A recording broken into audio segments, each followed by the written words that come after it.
Capítulo 27. O hino retumba em meus ouvidos e ouço Caesar Flickerman saudando o público. Será que ele sabe o quanto é crucial escolher as palavras certas de agora em diante? Ele deveria saber. Ele vai querer nos ajudar. A multidão irrompe em aplausos quando a equipe de preparação é apresentada. Imagino Flávio, Svenja e Octavia gingando em direção ao palco e recebendo as mais ridículas mesuras. É líquido e certo que eles não fazem a menor ideia. Então, F é apresentada. Quanto tempo ela não esperou por esse momento? Espero que seja capaz de aproveitar bastante, porque, por mais que F seja mal orientada, ela possui um instinto bem certeiro para certas coisas, e deve, pelo menos, estar suspeitando de que estamos em apuros. Portia e Sina recebem imensas demonstrações de entusiasmo, é claro. Eles foram brilhantes. Fizeram uma estreia esplendorosa. Agora compreendo o vestido que Sina escolheu para usar essa noite. Vou precisar parecer mais ingênua e inocente do que nunca. A aparição de Hamid proporciona uma rodada de efusivos aplausos que dura pelo menos 5 minutos. Bem, ele conseguiu um feito inédito. Manteve não só um, mas 2 tributos vivos. E se ele não tivesse me alertado em tempo hábil, será que eu agiria de maneira diferente? Será que eu ostentaria o episódio das amoras e o esfregaria na cara da capital? Não, eu acho que não. Mas eu poderia facilmente me portar de modo muito menos convincente do que eu preciso agora. Nesse exato momento. Porque estou começando a sentir a placa de metal me erguendo até o palco. Luzes ofuscantes. O bramido ensurdecedor sacode o metal embaixo de mim. Então, vejo Pita a apenas alguns metros de distância. Ele parece tão límpido, saudável e belo que mal o reconheço. Mas seu sorriso é o mesmo, seja na lama, seja na capital. E quando o vejo, dou 3 passos e me lanço em seus braços. Ele cambaleia para trás, quase perdendo o equilíbrio. E é então que percebo que o equipamento de metal fininho em sua mão é uma espécie de bengala. Ele endireita a postura, e nós grudamos um no outro enquanto o público entra em estado de ebulição. Ele está me beijando e o tempo todo estou pensando, você sabe o quanto estamos correndo perigo. Depois de mais ou menos 10 minutos disso, Caesar Flickerman dá um tapinha em seu ombro para que o show possa prosseguir, e Pita simplesmente o empurra para o lado sem nem mesmo olhar para ele. O público enlouquece. Ciente ou não da história, Pita está, como de hábito, desempenhando seu papel com muito talento. Por fim, Hamid nos interrompe e nos dá um empurrãozinho bem intencionado na direção da cadeira do vitorioso. Normalmente, é uma única e bela cadeira de onde o tributo vencedor assiste a um filme com os melhores momentos dos jogos, mas como há 2 vencedores, os idealizadores dos jogos providenciaram um elegante sofá de veludo vermelho. Tão pequeno que minha mãe chamaria de sofá do amor, eu acho. Sinto-me tão perto de Pita que praticamente estou em seu colo. Mas uma olhadinha na direção de Hamid me diz que isso não é o suficiente. Chutando as sandálias, ponho os pés ao lado e encosto minha cabeça no ombro de Pita. Seu braço me envolve automaticamente e tenho a sensação de estar de volta à caverna, enroscada nele, tentando me manter aquecida. Sua camisa é feita do mesmo material amarelo que meu vestido, mas Portia o colocou em calças compridas pretas. Em vez de sandálias, está usando um par de robustas botas pretas que ele mantém solidamente plantadas no chão do palco. Gostaria que Sina tivesse me dado um traje similar. Sinto-me muito vulnerável nesse vestido diáfano. Mas imagino que essa era exatamente a proposta. Caesar Flickerman faz mais algumas piadas e então chega a hora do show. Vai durar exatamente 3 horas e todas as pessoas de Panem devem assistir. À medida que as luzes começam a diminuir de intensidade e a insígnia aparece na tela, percebo que estou despreparada para tudo isso. Não quero assistir à morte dos meus 22 colegas tributos. Vi mortes suficientes ao vivo. Meu coração começa a bater com força e sinto um impulso muito forte para sair correndo dali. Como os outros vitoriosos encararam isso sozinhos? Durante os melhores momentos, eles mostram de tempos em tempos a reação do vencedor no quadradinho no canto da tela. Recordo-me de anos anteriores. Alguns são triunfantes, socando o ar, batendo no peito. A maioria parece simplesmente atônita. Tudo que sei é que a única coisa que está me mantendo nesse sofá do amor é Pita. Seu braço em meu ombro, sua outra mão segura pelas minhas duas. É claro que os vitoriosos anteriores não tinham em seu encalço a capital em busca de uma maneira de destruí-los. Condensar várias semanas em 3 horas é um feito impressionante, principalmente se considerarmos a quantidade de câmeras que estavam sendo usadas de uma vez. Quem quer que seja o responsável pela edição dos melhores momentos tem de escolher que tipo de história deseja privilegiar. Esse ano, pela primeira vez, eles estão contando uma história de amor. Sei que Pita e eu vencemos, mas uma quantidade desproporcional de tempo foi gasta conosco desde o início. Mas estou contente, porque isso acaba apoiando toda aquela coisa dos loucamente apaixonados que é a minha defesa por haver desafiado a capital. E ainda por cima, significa que nós não teremos muito tempo para sentir remorso pelas mortes.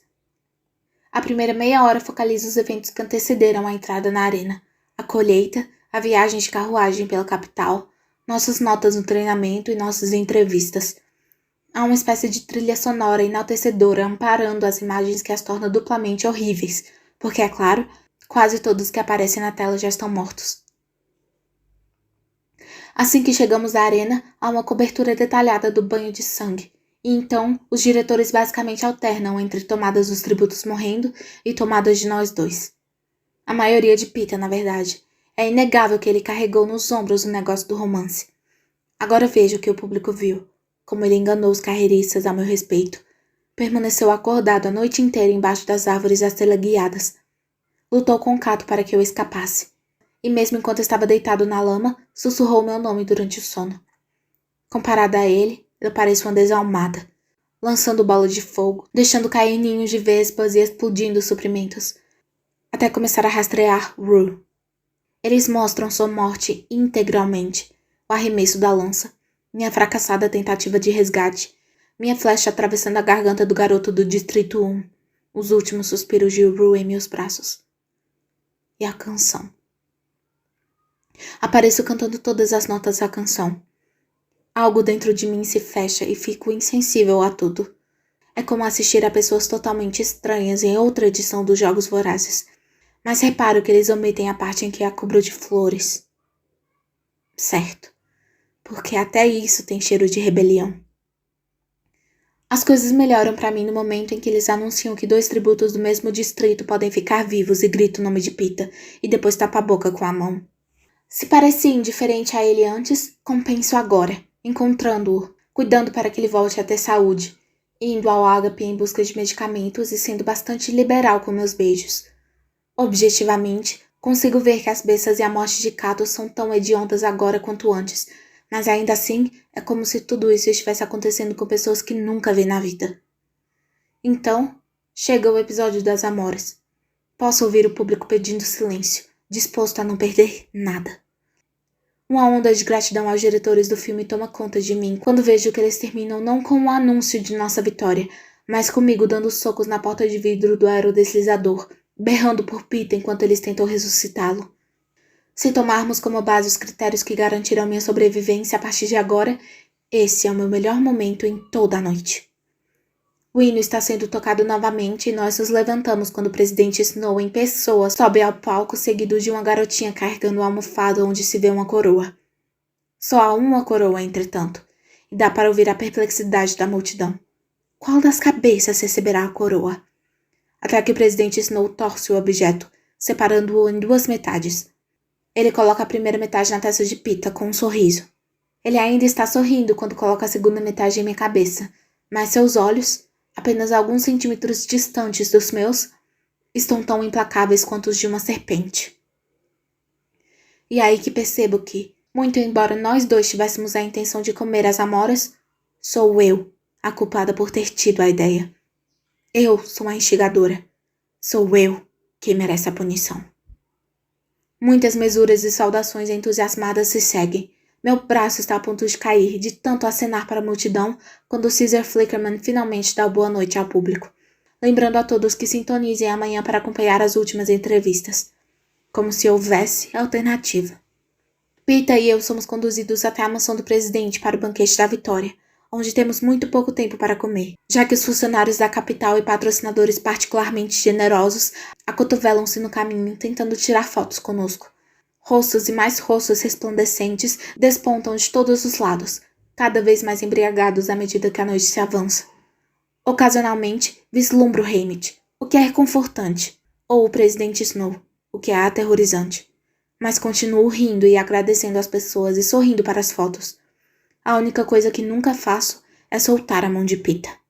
O sol está começando a surgir no horizonte quando nos dispersamos de volta ao 12º andar do centro de treinamento.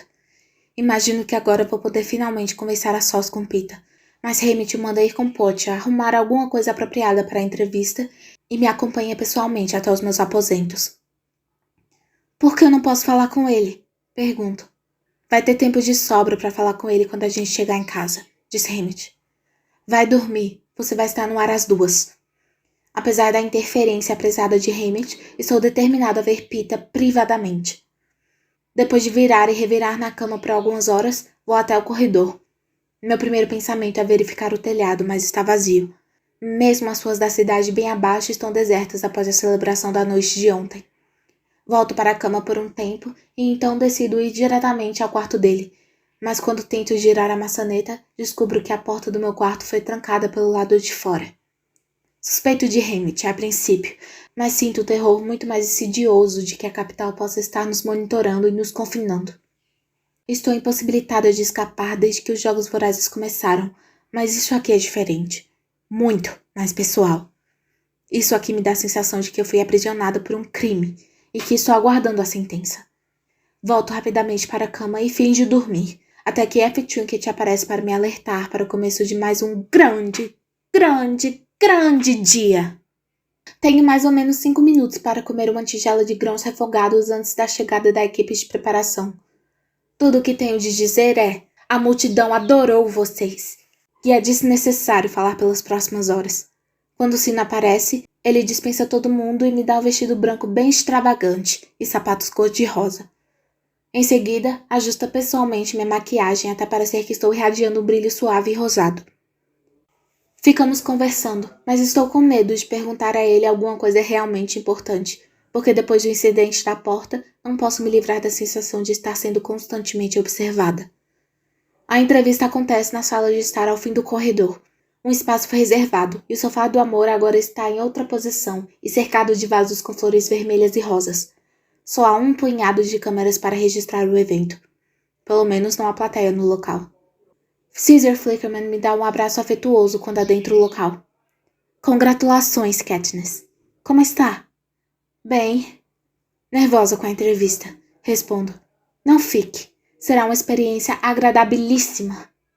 Diz ele, dando um tapinha encorajador na minha bochecha. Não sou muito boa em falar sobre mim mesma. Você não cometerá nenhum deslize. E penso, oh, Caesar, se ao menos isso fosse verdade. A verdade é que o presidente Snow deve estar preparando alguma espécie de acidente para mim enquanto estivermos conversando. Então, Peeta aparece, vistoso em vermelho e branco, puxando-me para o lado. Quase não consigo te ver. Haymitch parece empenhado em manter a gente afastado. Haymitch, na verdade, está empenhado em nos manter vivos, mas há ouvidos demais nos escutando, de modo que digo apenas, é mesmo. Ele tem estado muito responsável ultimamente. Bem, só falta essa entrevista e voltamos para casa. Aí ele não vai mais poder ficar vigiando a gente o tempo todo.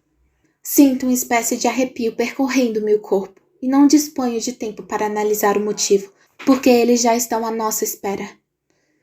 Nós nos sentamos no sofá do amor com uma certa formalidade, mas Caesar diz: Ah, vamos lá. Pode se enroscar nele se quiser. Fica muito bonitinho. Então, levanta os pés e Peeta me puxa para perto dele. Alguém faz a contagem regressiva, e num átimo, nós estamos sendo transmitidos ao vivo para todo o país. Caesar Flickerman é maravilhoso. Implica, faz piada, se engasga quando a ocasião é propícia.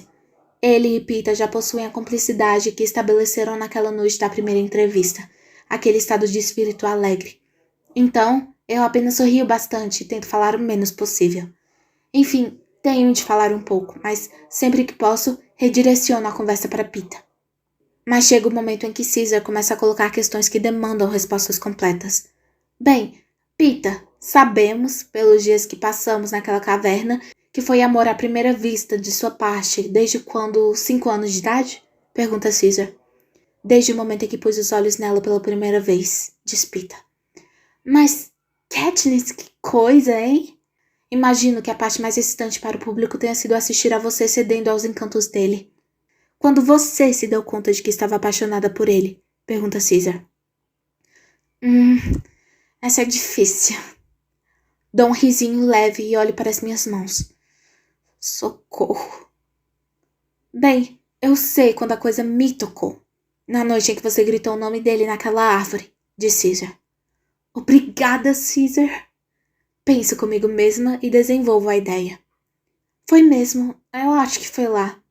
É o seguinte, até aquele momento, eu simplesmente tentava não pensar quais poderiam ser meus sentimentos, falando com toda a honestidade, porque a coisa toda era muito confusa e imaginar que eu realmente sentia alguma coisa por ele só pioraria tudo mais ainda.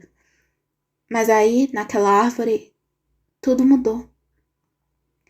Por que você acha que isso aconteceu? Demanda Caesar. Talvez porque pela primeira vez haveria uma chance de eu ficar perto dele.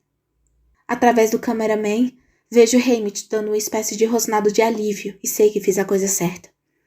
Caesar pega um lenço e precisa de um tempo porque está emocionado demais. Sinto Peeta pressionando a testa na minha têmpora e em seguida perguntando. Então, agora que eu estou perto de você, o que é que você vai fazer comigo? Volto-me para ele e digo. Vou te colocar em um lugar onde você não possa se machucar. E quando ele me beija, as pessoas na sala dão um suspiro. Para Caesar, esse é o momento natural para engatar a conversa com todas as formas de ferimentos de que fomos vítimas na arena, queimaduras, ferroadas e perfurações as mais diversas.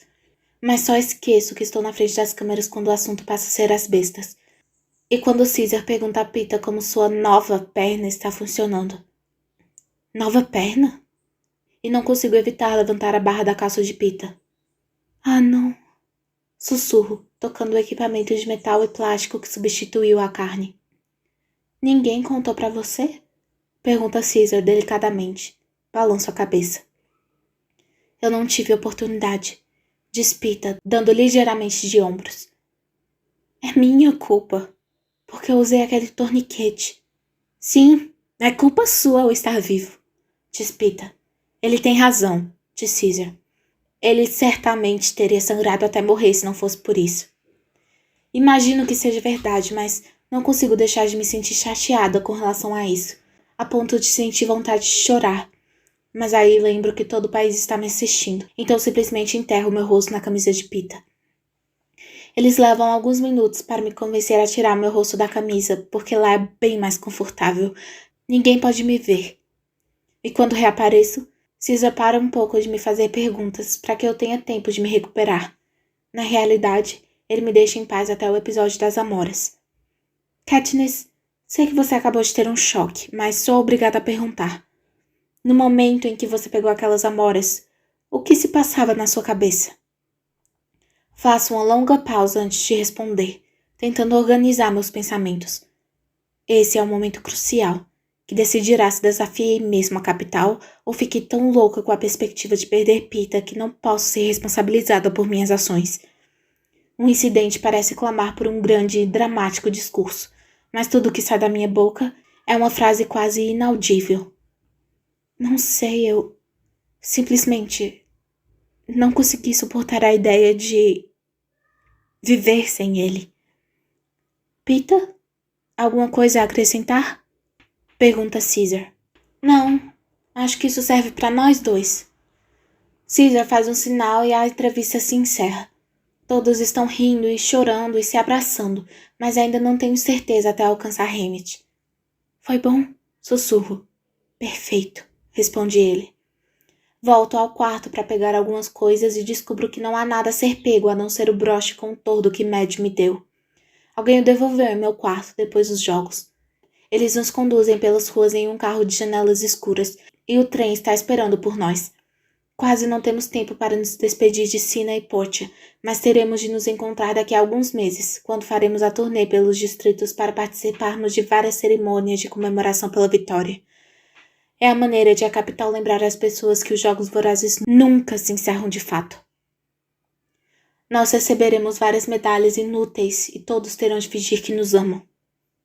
O trem começa a se mover e nós mergulhamos na noite e ultrapassamos o túnel, quando consigo respirar livremente pela primeira vez desde a colheita. Effie está nos acompanhando, assim como Hamid, é claro. Nós comemos um farto jantar e nos sentamos em silêncio em frente à televisão para assistir a reprise da entrevista.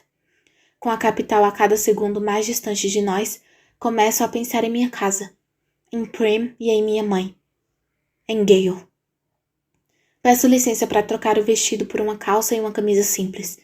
À medida que retiro lenta e cuidadosamente minha maquiagem do rosto e prendo os cabelos, começo a me transformar novamente em mim mesma. Katniss Everdeen. Uma garota que mora na costura. Caça na floresta. Negocia no prego. Miro o espelho enquanto tento lembrar quem sou e quem não sou. Quando reencontro os outros, a pressão do braço de Peeta em meus ombros já parece bem distante de mim. Quando o trem faz uma breve parada para reabastecer, nos é permitido sair para tomar um pouco de ar fresco. Não há mais nenhuma necessidade de sermos vigiados. Peeta e eu caminhamos ao longo do trilho, de mãos dadas, e não consigo achar nada para dizer, agora que estamos sozinhos. Ele para colher um maço de flores silvestres para mim.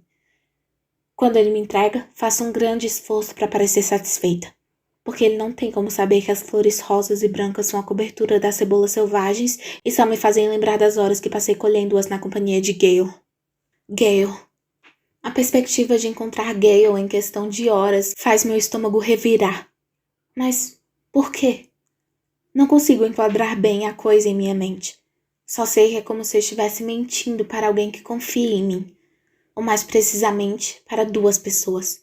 Estive me esquivando disso até agora por causa dos jogos. Mas lá em casa não haverá jogos vorazes atrás dos quais poderei me esconder. Algum problema? Pergunta Peeta. Nada, respondo.